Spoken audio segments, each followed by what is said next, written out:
हाँ तो प्रिय मित्रों, हेडिंग देखकर आप समझ गए होंगे कौन सा टॉपिक चलेगा। यह रिट भर्ती जो एग्जाम है साइंस वालों के, उनकी एग्जाम नजदीक है, तो हम सारांश में समझने का प्रयास करेंगे और उम्मीद करते हैं इनमें से पक्का यदि प्रश्न आएगा वो इनमें से ही आएगा।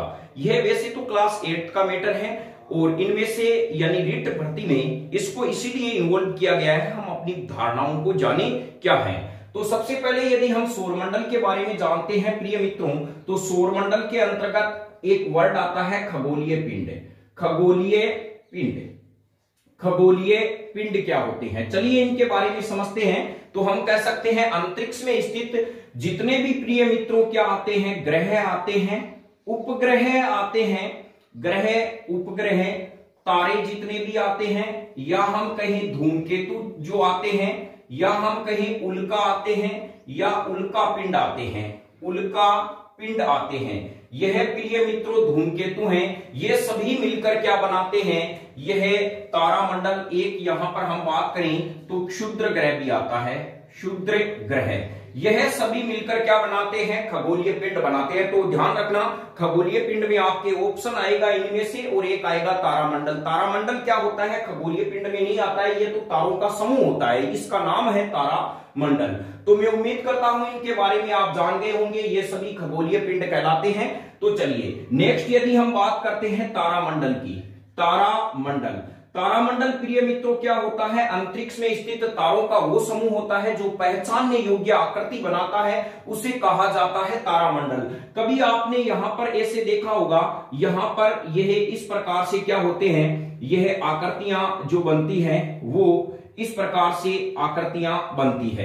इनको जब हम आपस में जोड़ते हैं एक निश्चित पैटर्न बनता है, तो यह तारामंडल ही कहलाता है। अब चलिए तारामंडल के बारे में हम बात करते हैं। तो कौन कौन से तारामंडल हमारे जो कोर्स के अंदर इन्वॉल्व किए गए हैं। तो तारामंडल का प्रिय मित्रों ध्यान रखना उपनाम क्या है। सबसे पहले उपनाम, तो हम कभी कंफ्यूज में आ जाते हैं, इनका उपनाम क्या है। उपनाम बहुत सरल है, आ बी जा। आप देखते होंगे कि जब भी कोई व्यक्ति खत्म हो जाता है, फिल्मों में कहते हैं क्या बन गया, वो देखिए टूटता तारा दिखाते हैं, तारा दिखाते हैं, हमारे पूर्वज वहां चले गए, तो हम मानते हैं किसी से अपनी प्रेमिका है वो खत्म हो गई है और वो अंतरिक्ष में चली गई है और तारों का समूह है। हम बाहर बैठे बैठे सॉन्ग गा रहे हैं, आ भी जा हे जानम आ भी जा। तो यह इस प्रकार से ये सॉन्ग है, इस हिसाब से आप ध्यान रखना कहेंगे ये क्या है। एक तो तारामंडल का नाम है आर से मेजर, ध्यान रखना आर से मेजर तारामंडल का ही नाम है, यह आर से मेजर। कभी कभी आ जाता है निम्न में से तारामंडल का कौन सा नाम नहीं है। आर से मेजर एक होता है बिग डियर, देखिए व्हाइट को बिग डियर भी कहते हैं, डियर भी कहते हैं, तो यह हो गई डियर। एक होता है, हम यदि इसके बारे में बात करें तो ग्रेट बियर, ग्रेट बियर, क्योंकि यहां पर वो गम के दौरान क्या करता है, बाहर बैठा रहता है, वाइफ खत्म हो गई है, आ भी जा, और बियर की चुस्की लगाता रहता है, तो यहाँ पे कहीं ग्रेट बियर। तो आप बताओ समझ में आयो, आ का मतलब आरसा मेजर और बी का मतलब बिग डियर और जा का मतलब जय, जय यानी हम कहें जय का यहाँ क्या हुआ, जय को हम जी कहते हैं, तो यहाँ पे हो गया यानी जी, गय को जी, तो ग्रेट बियर यहाँ पे हमारे शब्द हो जाएगा। यानी तो मैं उम्मीद करता हूं इन तारामंडल का मायने बहुत तरीके से हमें समझ में आ गया होगा कि तारामंडल के उपनाम क्या है। तो बताइए एक बार क्या है, आर से मेजर, बिग डियर और ग्रेट बियर। उम्मीद करता हूं मित्रों इसके बारे में आप आसानी से समझ गए होंगे। चलिए नेक्स्ट हम लेते हैं पैटर्न, जो तारामंडल जो होते हैं उनमें कौन कौन से आते हैं। तारामंडल के ये उपनाम है। तारामंडल में ध्यान रखना एक आपको SSOID है, वो किसने बताई, कैलाश जी सर ने ये फॉर्मूला बताया SSGID के बारे में, क्योंकि जी लगा देते हैं, अपने के जो जी नहीं लगाता है वो किसी काम का नहीं, वो दूसरों के क्या जी लगाएगा। तो यहाँ पे देखिए पहले हम टीचर हैं जो अपने नाम में जी लगाते हैं। तो चलिए यहाँ पर S का मतलब होता है प्रिय मित्रों, तारामंडल की जो आकृति बनती है वो बनती है सप्तऋषि, यानी सप्त जो ऋषि हैं वो एक तारामंडल है। एक हम कहीं सीरियस, सीरियस प्रिय मित्रों ध्यान रखना, यह सीरियस एक ऐसा तारा है जो सबसे अंतरिक्ष में स्थित चमकीला तारा है। यदि प्रश्न आ जाए अंतरिक्ष में स्थित सबसे चमकीला तारा कौन सा है, तो वो सीरियस है। ध्यान रखें यह सीरियस एक तारा है, न कि तारामंडल है। ये इस ट्रिक के अंदर आ गया तो इसको समझ लेते हैं। आ का मतलब होता है और, सो होता है ओरियन, ओरियोन, ओरियोन होता है। और के का मतलब हम कह सकते हैं राइट, तो इसका नाम है कैसियोपिया। पिया, देखिए नाम में भी पिया शब्द है, तो वाइफ के लिए कितने इंपॉर्टेंट होंगे। कैलाश जी सर हैं, उन्होंने क्या बताई, ट्रिक बताई, कैसियोपिया। बताइए तारामंडल के मैंने उपनाम बताए थे आबिजा, और यहां पर तारामंडल कौन कौन से हैं, से का मतलब सप्तऋषि हैं। सीरियस को छोड़ देना, यह अंतरिक्ष में स्थित सबसे चमकीला तारा है। उम्मीद करता हूं समझ गए होंगे। ओ का मतलब ओरियोन होता है, के का मतलब कैसियोपिया होता है। ध्यान रखना इसकी विशेषता बहुत बढ़िया है। यह क्या करता है प्रिय मित्रों, यह सर्दी के प्रथम प्रहर में दिखता है, सर्दी के प्रथम पहर में और रात्रि के समय ही तारे दिखाई देते हैं, प्रथम प्रहर में दिखता है। और यह W या M का विकृत रूप दिखाई देता है, विकृत रूप यानी एकदम ऐसा बनता नहीं है जैसे हम कहीं इस प्रकार से ये बन जाते हैं या इस प्रकार से ये बन जाते हैं। M का विकृत रूप दिखाई देता है, W और M के रूप में दिखाई देने वाला तारा है कैसियोपिया। और यहाँ पे ये ध्यान रखना, कैसियोपिया कैलाश आपको शब्द याद हो गया प्रिय मित्रों, तो इसका पैटर्न भी आप याद रखते हो, M सुल्टा या W उल्टा, चाहे सुल्टा पढ़े या उल्टा पढ़े, कैसी भी पढ़ाई कैलाशी सर हमारी आसानी से समझ में आ जाता है, चाहे उल्टा या सुल्टा बताओ कौन सा होगा। के का मतलब ध्यान रखना कैसियोपिया आएगा, क्या आएगा कैसियोपिया। तो मैं उम्मीद करता हूं तारामंडल के बारे में आप विशेषता समझ गए होंगे। सप्तऋषि क्या होता है, 7 तारों का समूह होता है, सप्तऋषि कहलाता है। अंतरिक्ष में स्थित सबसे चमकीला तारा सीरियस होता है, एक ओरियोन तारा होता है प्रिय मित्रों। इस ओरियोन तारे को किस नाम से जाना जाता है, इसको शिकारी के नाम से जाना जाता है, शिकारी। ध्यान रखना यह शिकारी के नाम से जाना जाता है, शिकारी।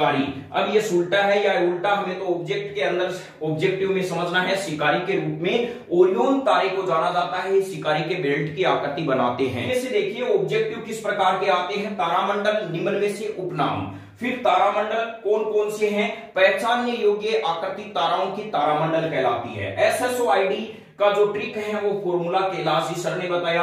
S का मतलब सप्तऋषि 7 तारों का समूह, और S का मतलब सीरियस अंतरिक्ष में स्थित सबसे चमकीला तारा। ध्यान रखना ये तारामंडल में आप इन्वॉल्व मत कर लेना। फिर ओरियोन आ जाता है, इसे शिकारी तारा भी कहते हैं, यह शिकारी यानी तारामंडल है।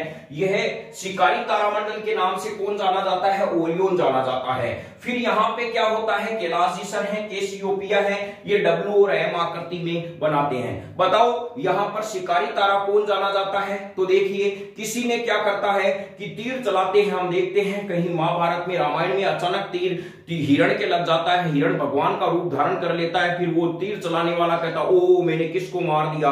तो बताओ ओ की ध्वनि आई, किसको मार दिया, तो इसका मतलब है ओरियोन का संबंध किससे है, शिकारी से है। मैं उम्मीद करता हूं इसके बारे में आप आसानी से समझ गए होंगे। चलिए अब हम प्रिय मित्रों शॉर्ट ट्रिक के रूप में लेते हैं ग्रह, एकदम इजी पॉइंट है, और क्या है कि इनके बारे में हमें समझना बस आसान रूप से है। ग्रह क्या होते हैं, उपग्रह क्या होते हैं। प्रिय मित्रों हमारे अंतरिक्ष में स्थित जो सूर्य होता है, यह भूगोलवेता ने जाना कि सूर्य है, इसके चारों ओर जो चक्कर लगाएंगे, सूर्य के चारों ओर परिक्रमा लगाने वाले जो पिंड कहलाते हैं, खगोलीय पिंड, वो कहलाते हैं ग्रह। क्या कहलाते हैं, ग्रह कहलाते हैं। और ऐसे पिंड जो ग्रह के चारों ओर चक्कर लगाते हैं तो वो क्या कहलाते हैं, उपग्रह। देखिए इन दोनों ही टॉपिक हमारे एक ही साथ क्लियर हो रहे हैं। सबसे पहले तो हम कहेंगे, मान लीजिए यह सूर्य है, इसके चारों ओर यदि कोई पिंड चक्कर लगा रहा है, ये पिंड क्या कर रहा है, इसके चारों ओर चक्कर लगा रहा है, और एक पिंड क्या कर रहा है प्रिय मित्रों, इसके चारों ओर चक्कर लगा रहा है। इसके चारों ओर चक्कर लगाएगा सूर्य के, तो वो तो ग्रह हो जाएगा। तो यह क्या है, सूर्य, और यह हमारे पास में प्रिय मित्रों ग्रह हैं, और यह है उपग्रह है, उपग्रह। अब हम इसके बारे में जानेंगे। चलिए परिभाषा आप समझ लेते हैं। ऐसे खगोलीय पिंड जो सूर्य के चारों ओर परिक्रमा करते हैं, एक निश्चित कक्षा में चक्कर लगाते हैं, उन्हें ग्रह कहते हैं। ग्रह के चारों ओर चक्कर लगाने वाले जो पिंड खगोलीय पिंड है वो उपग्रह कहलाते हैं। मैं उम्मीद करता हूं इनके बारे में आप समझ गए होंगे। और ध्यान रखें प्रिय मित्रों, सूर्य भी एक तारा है। यानी तारा क्या होता है, चलिए सबसे पहले हम तारे के बारे में जानते हैं। यानी तारा वो होता है, वो खगोलीय पिंड जिनका स्वयं का प्रकाश होता है, जो स्वयं के प्रकाश से प्रज्वलित होते हैं, वो क्या कहलाते हैं प्रिय मित्रों, तारा कहलाते हैं। और यह ध्यान रखना, तारे के अंतर्गत यदि हम सूर्य को माने तो सूर्य का जो प्रकाश का वेग होता है वो होता है 3 × 10⁵ किलोमीटर प्रति सेकंड। और यदि मैं इसको मीटर में बदलूं तो 3 × 10⁸ मीटर प्रति सेकंड हो जाएगा। 1 किलोमीटर में होते हैं 1000 मीटर होते हैं। तो इस प्रकार ये दोनों भी ऑप्शन देखने को मिलते हैं। कभी कभी आता है सूर्य का प्रकाश का वेग होता है तो हम ये पहला ऑप्शन ही देख पाते हैं। ध्यान रखना कहीं दूसरा ऑप्शन तो नहीं दिया हुआ है 3 × 10⁵ किलोमीटर, सही ऑप्शन में मिलता है ए और ब दोनों, तो यहां पर हम मात खा जाते हैं। और कभी कभी यह भी दिया हुआ मिलता है 3 और यहां पे 5 मिनट ही लगा देता है, 3 2 5 और यहां पे किलोमीटर और किलोमीटर प्रति सेकंड, तो यहां पे यह शब्द भी मिल सकता है। देखिए बात एक ही है, 3 × 10⁵ को इस प्रकार से भी लिखा मिल सकता है, तो आप कंफ्यूज ना हो। यह होता है सूर्य के प्रकाश का वेग होता है। और यह ध्यान रखना प्रकाश वर्ष होता है दूरी का सबसे बड़ा मात्रक। एक वर्ष में प्रकाश कितनी, यानी प्रकाश जो है खगोलीय पिंड से पृथ्वी तक पहुंचने में कितना समय लेता है उसकी दूरी को माना जाता है प्रकाश वर्ष में। तो यहां पर यदि हम बात करें तो सूर्य जो होता है, सूर्य इसका प्रकाश वर्ष होता है 8 प्रकाश वर्ष होता है सूर्य का। और एक दूसरा यदि हम कहें एल्फा सेंट्योरी होता है, इसका लगभग 4.3 के आसपास प्रकाश वर्ष होता है। यह भी ध्यान रखें परीक्षा में आ सकता है। यानी सूर्य और एक होता है प्रोक्सिमा सेंचुरी जिसे एल्फा सेंचुरी भी कहा जाता है, एल्फा सेंचुरी जिसका प्रकाश वर्ष होता है 4.3। तो मैं उम्मीद करता हूं इनके बारे में आप समझ गए होंगे। अब चलिए प्रिय मित्रों हम देखते हैं ग्रह के बारे में। तो यहां पर तारा कौन सा होता है, क्या चंद्रमा तारा है? बिल्कुल चंद्रमा तारा नहीं है, चंद्रमा का स्वयं का प्रकाश नहीं होता है प्रिय मित्रों, ध्यान रखना। चंद्रमा का भी हम आगे पढ़ेंगे। अब पढ़ते हैं उपग्रह, ग्रह के बारे में। तो यहां पर ग्रह के बारे में एकदम इजी ट्रिक हमें याद रखनी है, ग्रह का क्रम याद रखना है, ग्रह क्या होते हैं। तो चलिए यहां पर हम ग्रह के बारे में देखते हैं। तो सबसे पहले सूर्य है, फिर ये इसकी पहली कक्षा है, ये इसकी दूसरी है, ये तीसरी है, ये चौथी है, फिर ये 5वीं है, ये 6वीं, 7वीं और 8वीं। ये 8 ग्रह हैं। 9वां ग्रह था प्लेटो, इसके बारे में अभी आगे चर्चा करेंगे। सबसे पहला ग्रह होता है प्रिय मित्रों बुध ग्रह, आपको बिल्कुल भी रटने की जरूरत है नहीं, बुध ग्रह। दूसरा ग्रह होता है शुक्र ग्रह, तीसरा ग्रह होता है पृथ्वी, चौथा ग्रह होता है प्रिय मित्रों बृहस्पति। 5वां ग्रह जो होता है वो होता है, ये 5वां ग्रह है, यानी चौथा ग्रह हो जाएगा मंगल, 5वां ग्रह हो जाएगा वो हो जाएगा बृहस्पति, 6ठा ग्रह हो जाएगा शनि, 7वां ग्रह हो जाएगा यूरेनस, 8वां ग्रह हो जाएगा नेपट्यून। अब ध्यान रखें इसको अरुण भी कहते हैं और इसको वरुण कहते हैं। मैं उम्मीद करता हूं यह आप ग्रह का क्रम समझ गए होंगे। अब आप कहेंगे ऐसे पता कैसे होगा, बिल्कुल ट्रिक से होगा। चलिए हम इसको समझते हैं। पहले देखिए बुध जो ग्रह है, बुध ग्रह मर्क्यूरी इसे कहा जाता है, इसको वेनस अर्थ कहा जाता है, इस प्रकार इनके नाम है। हमें एक ही ध्यान रखना है, कंपटीशन में जो प्रश्न आता है उस चक्रव्यूह को हमें तोड़ना है। अब हम कैसे तोड़ेंगे? सबसे पहले सूर्य के नजदीक है बुध, यानी हम कहें बी का मतलब होता है भाई, बी का मतलब भाई। देखिए भाई भाई हमेशा पास रहेंगे, पहला तो ये सोचें आप। तो यहां पे सूर्य के नजदीक होगा भाई, भाई एक ही ग्रह में आता है तो इसका मतलब बुध ग्रह, पहला ग्रह आएगा बुध। अब यहां पे बात आती है दूसरे नंबर पर वो ग्रह आएगा जिसमें 2 अंशर हैं। तो देखिए दूसरे में 2 ही अंशर हैं, एक शनि में है, एक शुक्र ग्रह में है। बताओ कौन आएगा? ध्यान रखिए प्रिय मित्रों, शनिवार हमारे सप्ताह के वीक में 6ठे नंबर पे आता है, तो ये तो 6ठे नंबर का ग्रह है, तो दूसरे ग्रह नंबर पे कौन आएगा? शुक्र ग्रह आएगा। मैं उम्मीद करता हूं 2 नंबर वाले ग्रह को आप पकड़ लिया होगा, दूसरे नंबर पे शुक्र आएगा।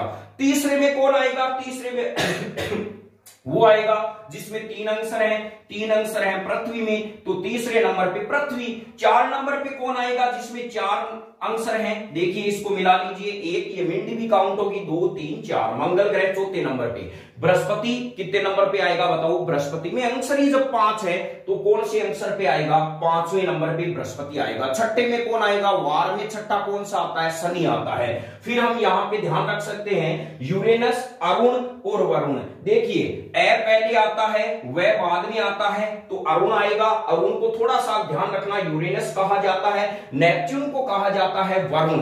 तो अरुण और वरुण, मैं उम्मीद करता हूं इन 8 ग्रहों का क्रम आप जान गए होंगे। अब हम इनकी एक एक की विशेषता देखते हैं प्रिय मित्रों। तो पहले बताओ कौन सा आएगा, यानी भाई पृथ्वी का भाई बुध ग्रह, 2 शुक्र, 3 पृथ्वी, 4 मंगल, 5 बृहस्पति, 6 शनि, 7 अरुण और वरुण। यह इस प्रकार से ग्रहों का क्या है, क्रम है। अब हम इनकी उम्मीद करते हैं इनके बारे में एक एक को पढ़ने का संक्षिप्त में पढ़ेंगे, जिससे आपके सौर मंडल वाला पूरा का पूरा मैटर है प्रिय मित्रों वो एकदम क्लियर हो जाएगा। सबसे पहले बुध ग्रह, बुध जो ग्रह हैं उनके बारे में देखिए। यहां पर प्रिय मित्रों एक बात याद रखनी है, यह सूर्य है और यहां पर यह पहला ग्रह है बुध ग्रह, और जैसे जैसे इनकी दूरी बढ़ती जाती है ग्रहों की, यह है सूर्य के सबसे पास में ग्रह है, तो इसका मतलब सूर्य का सबसे ज्यादा प्रकाश इस पे पड़ता है। ये चकाचौंध वाला क्या है, ग्रह है। यह हमें आंखों से क्या है, ये बिल्कुल भी एक तो क्या है कि अग्नि की वलय के रूप में होता है, इस ये बिल्कुल भी दिखाई नहीं देता है। सूर्य के सबसे पास में कौन सा ग्रह है, बुध ग्रह है। अब हमें कहें कि बुध ग्रह के क्या कोई उपग्रह हैं, तो ध्यान रखना इनका कोई भी प्राकृतिक उपग्रह नहीं है बुध ग्रह का, ये सूर्य के सबसे नजदीक है। और सबसे बड़ी बात, इसका आवर्त काल सबसे कम होता है। आवर्त काल, एक ध्यान रखना, आवर्त काल क्या होता है, यानी एक कोई खेल का मैदान है, इसके चारों तरफ आप चक्कर लगा रहे हो, तो यहां देखिए, यहां आप समझ जाएंगे। आपको कहे बताओ एक खेल का मैदान है, ये इसके चारों तरफ बाउंड्री है, आप किस में चक्कर जल्दी लगाओगे, तो आप कहोगे इसमें लगाऊंगा। यानी किसी पिंड द्वारा किसी वर्ताकार पथ पर लगाए गए एक पूरे चक्कर में जो समय लगता है वो उसका आवर्त काल कहलाता है। तो बुध ग्रह का आवर्त काल सबसे कम होता है। जैसे जैसे सूर्य से ग्रहों की दूरी बढ़ती जाती है उनका आवर्त काल भी बढ़ता जाता है। तो सबसे ज्यादा आवर्त काल किसका होगा, वरुण का होगा, नेपच्यून का होगा, यह ध्यान रखें। बुध का आवर्त काल सबसे कम होता है। सूर्य के पास में सबसे स्थित पहला ग्रह है कौन सा, बुध ग्रह। इनका मैटर यहीं पे क्लोज होता है। दूसरा हम लेते हैं प्रिय मित्रों शुक्र ग्रह। कौन सा ग्रह लेंगे, शुक्र ग्रह। तो चलिए इनके बारे में देखते हैं।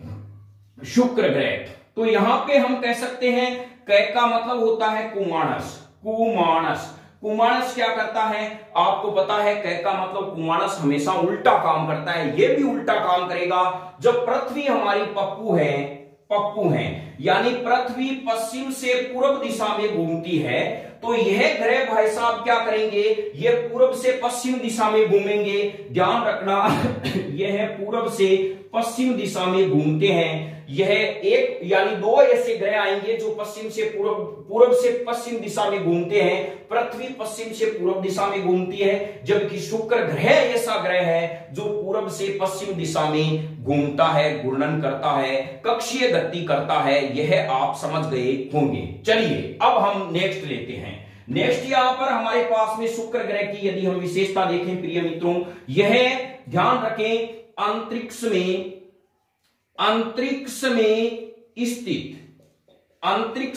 स्थित सबसे चमकीला ग्रह है।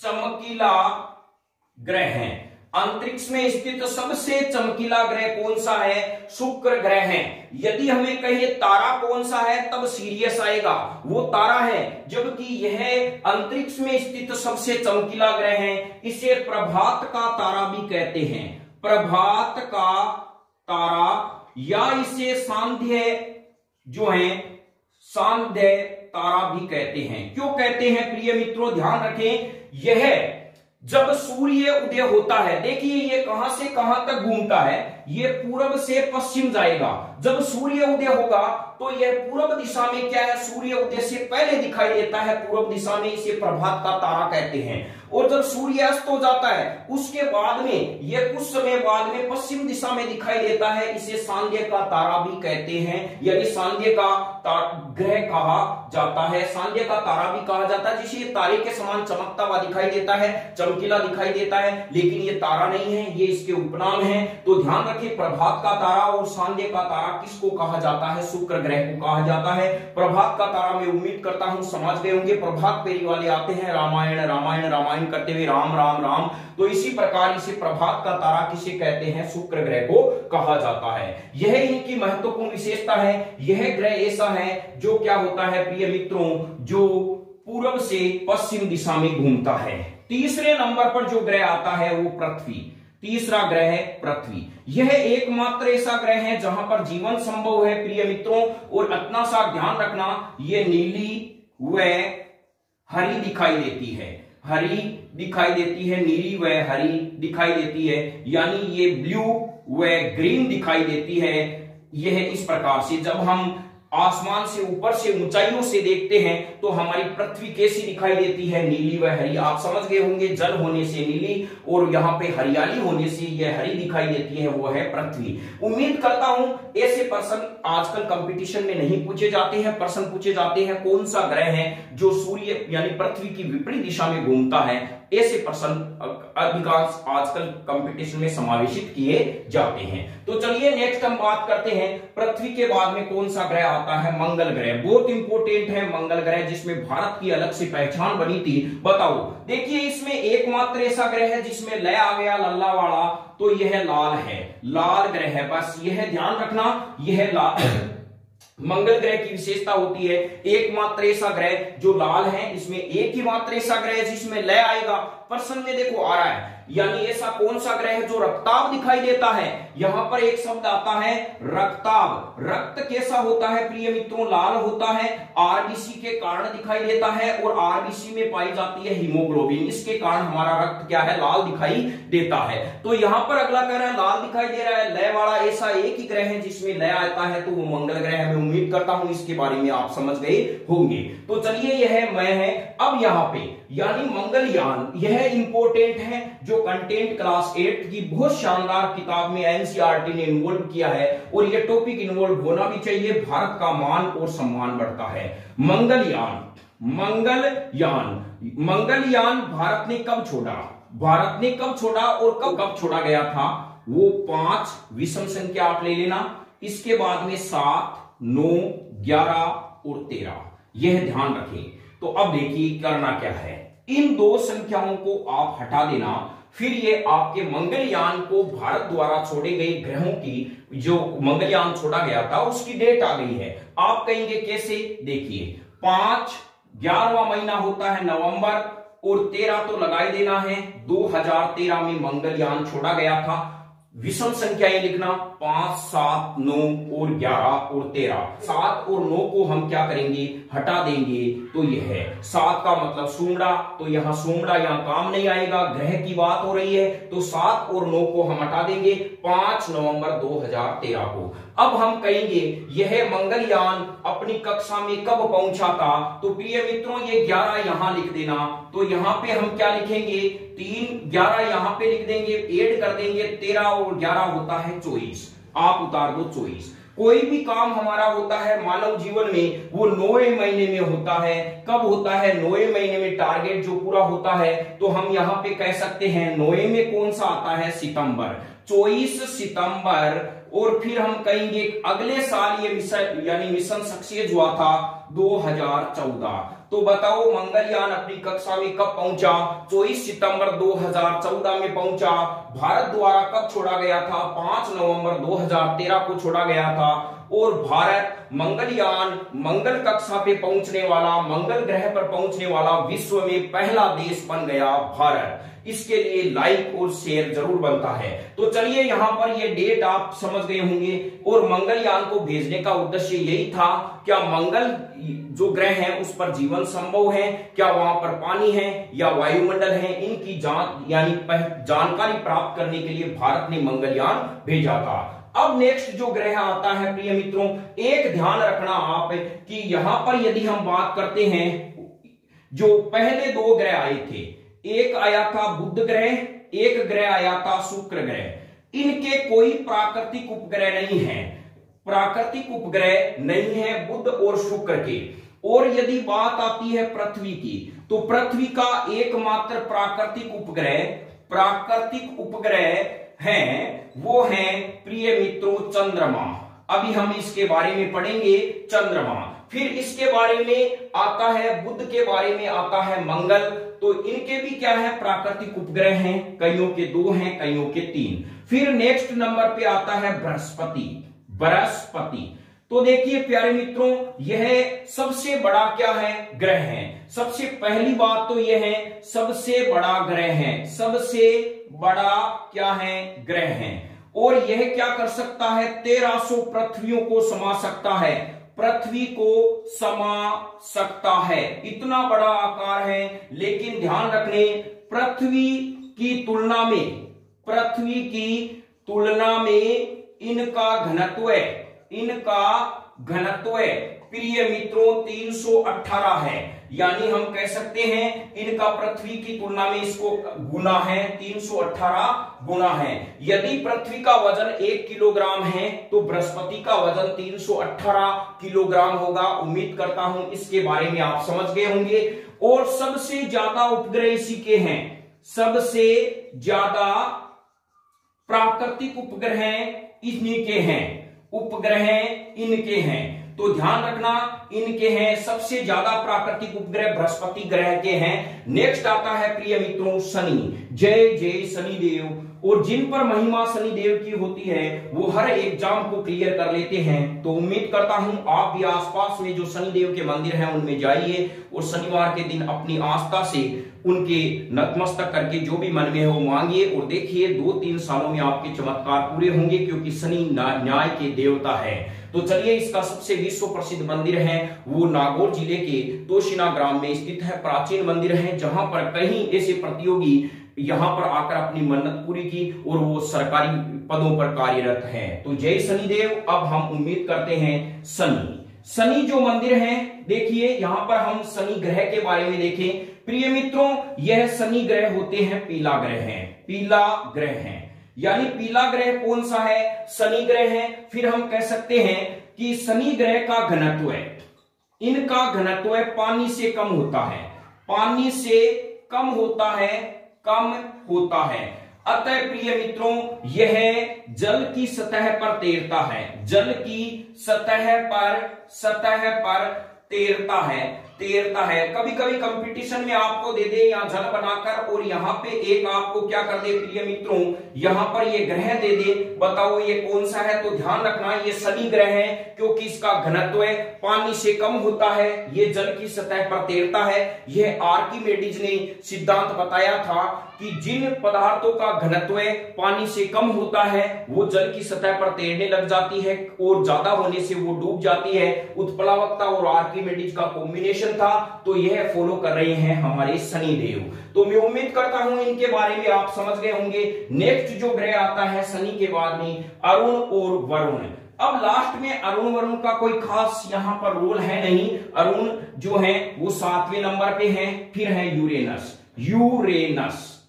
यह ध्यान रखना प्रिय मित्रों, यह ऐसा ग्रह है जो पृथ्वी के विपरीत दिशा में घूमता है। पृथ्वी जिस यानी पश्चिम से पूर्व दिशा में घूमती है तो यह पूर्व से पश्चिम दिशा में घूमता है। यानी 2 ही ऐसे ग्रह हैं। एक तो हम कहें शुक्र ग्रह है। कौन सा प्रिय मित्रों, शुक्र ग्रह। एक है यूरेनस। ये ऐसे 2 ग्रह हैं जो पृथ्वी की विपरीत दिशा में, पृथ्वी जिस दिशा में घूमती है उसके विपरीत दिशा में अपना घूर्णन करते हैं। यह बहुत ही महत्वपूर्ण टॉपिक है। तो यह ध्यान रखने, यानी आप याद रखना, एक शब्द याद रखना, यस। यह शब्द आपके बहुत काम आएगा। ऐसा कौन सा ग्रह है जिसका घूर्णन पृथ्वी के विपरीत दिशा में होता है तो ये यस शब्द है। ई का मतलब ई हटा देना आप, ये का मतलब हो जाएगा यूरेनस, से का मतलब हो जाएगा शुक्र। तो मैं उम्मीद करता हूं इनके बारे में आप आसानी से समझ गए होंगे। तो चलिए प्रिय मित्रों, अब हम देखते हैं नेक्स्ट यहां पर धूमकेतु। कौन सा टॉपिक है हमारा? धूमकेतु के बारे में है। ये उपग्रह कंप्लीट हो गई। चंद्रमा के बारे में अभी हम देखेंगे धूमकेतु। तो प्रिय मित्रों, यहां पर यदि हम बात करें धूमकेतु के बारे में तो यह ध्यान रखना, यह जो सूर्य होता है इसके चारों तरफ क्या होते हैं, कुछ ऐसे खगोलीय पिंड होते हैं जो जलते हुए दिखाई देते हैं। इनके पूंछ होती है, क्या होती है, यहां पर हम कहीं इस प्रकार से ये पूंछ होती है, ध्यान रखें। यह पूंछ वाले खगोलीय पिंड होते हैं जो सूर्य के चारों तरफ घूमते हैं। यह गैस की वलय से बनते हैं। गैस की जो अंतरिक्ष में स्थित होती है वो आपस में जो है उनकी वलय से ये हमें दिखाई देते हैं। इनकी पूंछ जो है वो सूर्य से परे होती है, दूर होती है। तो चमकीली पूंछ वाले जो ग्रह हैं सूर्य के चारों तरफ चक्कर यानी आसपास दिखाई देते हैं, वो क्या कहलाते हैं? धूमकेतु कहलाते हैं। तो मैं उम्मीद करता हूं यहां पर आप समझ गए होंगे। तो यह धूमकेतु। नेक्स्ट हमारे पास में आता है, एक ध्यान रखना, एक धूमकेतु है प्रिय मित्रों हेलना। हेलना पूछा जाता है, हेलना क्या है? हेलना एक धूमकेतु है जो 76 वर्षों के अंतराल में दिखाई देता है। देखिए कितना सहयोग है, ये 76 वर्ष के अंतराल में दिखाई देता है। और मेरा भी आरपीएससी सेकंड ग्रेड में 76वीं मेरिट आई थी। तो यहां पर यह कितना कॉम्बिनेशन बना, खगोलीय पिंडों ने अपनी शनिदेव की मैंने आराधना करने पर इन्होंने ग्रहों के नक्षत्रों को बदला। जो हमारे हाथों में लकीर नहीं थी उसको मेहनत के बल से उन्होंने यहां पर लकीर को सफलता में बदल दिया। तो यहां पर हम कह सकते हैं ये हेलना 76 वर्षों के अंतराल में दिखाई देता है। यहां पर एक प्रश्न आता है, यहां सीधा एनसीईआरटी ने इन्वॉल्व किया है। हेलना 1986 में दिखाई दिया था, पहले 1986 में दिखाई दिया, अब कब दिखाई देगा? तो आप इसमें 76 जोड़ देना, आगामी डेट में यह क्या करेगा? दिखाई देगा। ऐसा कौन सा धूमकेतु है जो 76 वर्षों के अंतराल में दिखाई देता है? हेलना। हेलना क्या है? ध्यान रखें, यह पूछा जाता है हेलना क्या है? हेलना है धूमकेतु। यह क्या होते हैं? धूमकेतु। इनके पूंछ होती है। यह पूंछ क्या होती है कि जब ये कोई खगोलीय पिंड सूर्य के पास से गुजरते हैं तो यानी इनमें जल जाते हैं तो इनकी वाष्प के रूप में ये आसपास के आवरण में इकट्ठे हो जाते हैं। तो ये क्या बनाते हैं? धूमकेतु बनाते हैं। तो चलिए अब हम देखते हैं उल्का और उल्का पिंड। एकदम सरल है प्रिय मित्रों, उल्का और उल्का पिंड क्या होते हैं। देखिए मैं आपको बताता हूं उल्का और उल्का पिंड के बारे में। उल्का और उल्का पिंड। उल्का पिंड एक मेरे पास में देखिए प्रिय मित्रों, यह इतना सा कोई खगोलीय पिंड है। यह जब क्या करेगा? किसी कारणवश पृथ्वी की ओर गमन करता है, यानी अंतरिक्ष से पृथ्वी की तरफ आने लगता है। तो इतना सा पिंड है। हमें पता है पृथ्वी के आसपास वायुमंडल होने से क्या हो जाता है, यह घर्षण बल के कारण क्या कर जाता है, इसमें आग लग जाती है और यह पूरा का पूरा जल के वहीं वायुमंडल में वाष्पित हो जाता है, पृथ्वी पर नहीं पहुंच पाता। उन्हें कहते हैं उल्का। ऐसा खगोलीय पिंड जो किसी कारणवश पृथ्वी की तरफ गिरने लगता है तो यह रास्ते में ही जल के भस्म हो जाता है पृथ्वी के घर्षण बल के, जो पृथ्वी के वायुमंडल के घर्षण बल के कारण। अब देखिए ये आ गया प्रिय मित्रों, थोड़ा सा इससे बड़ा है, यानी ऐसे बड़े खगोलीय पिंड जो क्या करते हैं, ये क्या करेंगे, खगोलीय पिंड क्या करेंगे, पृथ्वी की तरफ नीचे की तरफ आएंगे। इनमें भी क्या होगा, घर्षण के कारण आग लग जाएगी। लेकिन आग लग तो जाती है इनके, लेकिन ये धीरे धीरे जलते जलते चिल्लाते चिल्लाते बचाओ बचाओ करते पहुंच जाते हैं। और इसका पूरा तो यह हिस्सा जलता नहीं है, इसका निचले वाला हिस्सा एक छोटा सा पार्ट पृथ्वी पे आके गिर जाता है, उसे कहते हैं उल्का पिंड। तो मैं करता हूं, उम्मीद करता हूं इसके बारे में आप समझ गए होंगे। ऐसे बड़े खगोलीय पिंड जो किसी कारणवश से पृथ्वी की तरफ गति करते हैं तो वायुमंडल में उनमें आग लग जाती है, लेकिन घर्षण बल के कारण, लेकिन ये पूरे जल नहीं पाते, इनका कुछ अवशेष है वो पृथ्वी पर आ गिरता है, उन्हें उल्का पिंड कहते हैं। उल्का उन्हें कहते हैं जो वायुमंडल में ही भस्म हो जाते हैं, ये रास्ते में ही खत्म हो जाते हैं, ये खत्म नहीं होते, इनका कुछ पिंड भाग है वो पृथ्वी पर पहुंच जाता है। तो यहां पर यह मैटर आपका क्या होता है, क्लोज होता है। अब चलिए लास्ट में हम देखते हैं प्रिय मित्रों चंद्रमा के बारे में क्या है। चंद्रमा, और मैं उम्मीद करता हूं जितने भी तमाम जो रिट के भर्ती की तैयारी कर रहे हैं, यदि इस वीडियो को देख लिया तो सौर मंडल का मैटर पूरा उनका क्लियर हो जाएगा। फिर आता है प्रिय मित्रों चंद्रमा। चंद्रमा क्या होता है, देखिए चंद्रमा प्रिय मित्रों यह पृथ्वी का प्राकृतिक उपग्रह है, प्राकृतिक उपग्रह हैं। पहली बात तो ये पृथ्वी का प्राकृतिक उपग्रह। अब क्या होता है, मान लीजिए हम कहें यह है सूर्य देवता, यहां पर यह चक्कर लगा रही है पृथ्वी।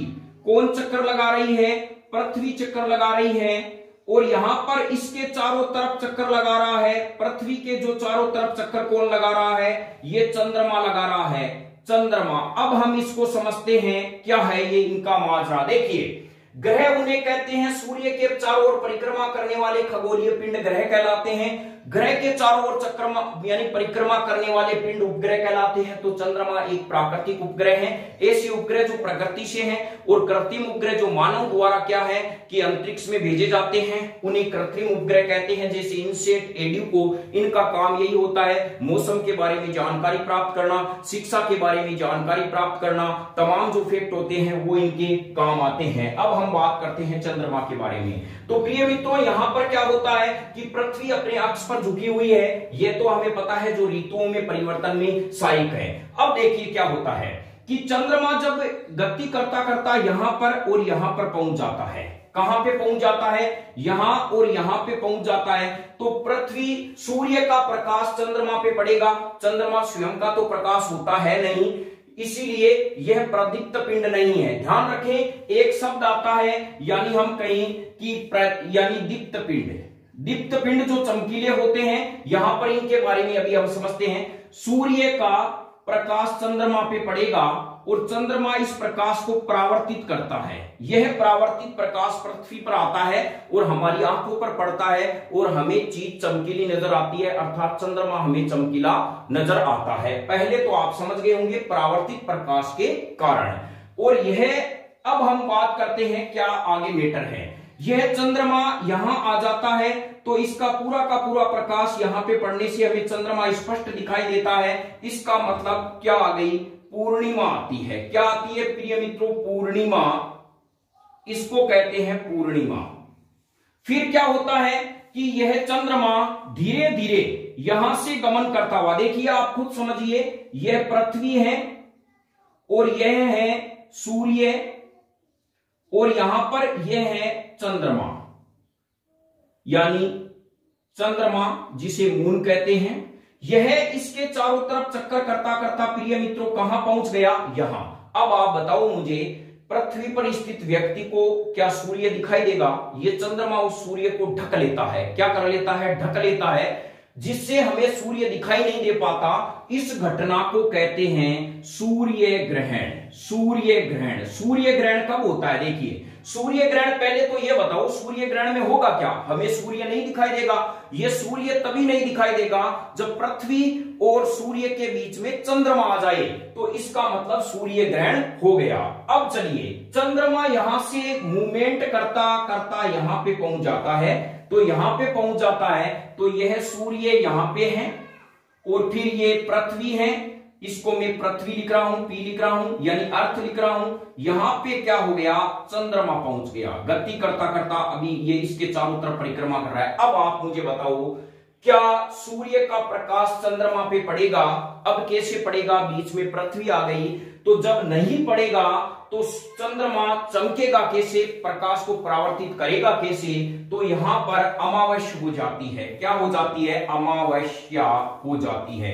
और इसे ही कहा जाता है, हम एक शब्द जानते हैं, चंद्र ग्रहण। चंद्र ग्रहण होता है। चंद्र ग्रहण का मतलब आप समझ गए होंगे प्रिय मित्रों।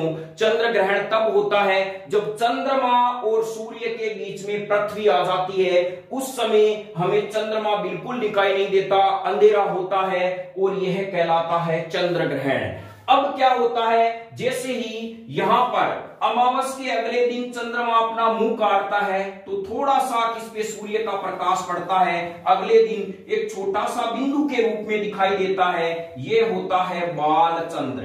क्या होता है, बाल चंद्र होता है, इसे कहते हैं बाल चंद्र कहा जाता है। अमावस के अगले दिन होता है। और ध्यान रखें, बाल चंद्र के अगले ही दिन ईद उल फितर मनाया जाता है, मुसलमानों का पवित्र त्योहार मनाया जाता है ईद उल फितर, बाल चंद्र के अगले दिन। फिर अमावस्या के दिन क्या मनाया जाता है? अमावस्या के दिन दीपावली मनाई जाती है, दीपावली का त्योहार मनाया जाता है। तो मैं उम्मीद करता हूं इनके बारे में आप आसानी से समझ गए होंगे। यह थे आपके सौर मंडल के बारे में पूरा फैक्ट। जय हिंद, वंदे मातरम।